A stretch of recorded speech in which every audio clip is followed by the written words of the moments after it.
नमस्कार झाला की आपल्या ग्रामदेवतेची सालाबादाप्रमाणे याही वर्षी आपण जत्रा मोठ्या धुमधडाक्यामध्ये करणार आहोत आणि गावची संस्कृती गावची शांतता हे सांभाळण्याचं काम आपल्या सर्वांची जबाबदारी आहे। या ठिकाणी राजकारण नाही, गट तट अजिबात करायचं नाही। सांगितलं मी रामभाऊला स्वतःची तोंड बघा कशी ती दुसऱ्याला का बोट गावची जत्रा भांडू नका 5 वर्षापर्यंत भांडा जत्रेत भांडू नका। शांतता सरपंच आम्हाला वाटलं की रामभाऊनी गप बसावं म्हणून मी गप बसलो तर तुम्ही मुकाय लागलाच का चांगल्या कामात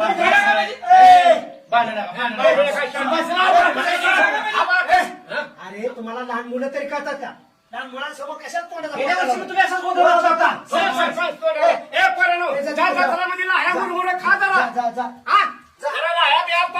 बसा गोष्टीने खेळा।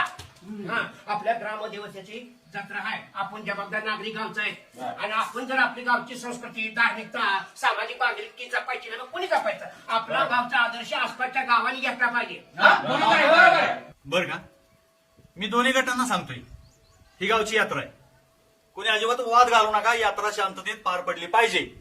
जर का कोणी वाद घालायचा प्रयत्न केला तर मी तो कुठल्या गटाचा आहे, तो गरीब घरातला आहे का मोठ्या गटातला आहे हे बघणार नाही।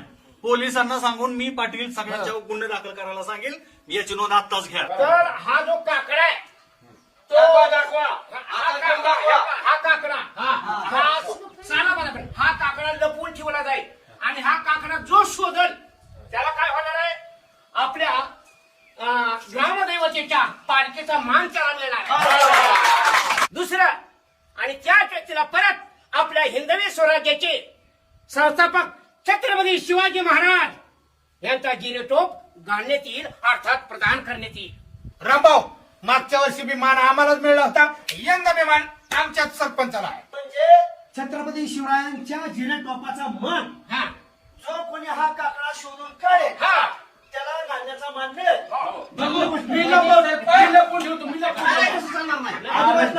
त्याच्यामध्ये लहान मुलं निष्पाप असतात। ए परी तिकडे ग बाई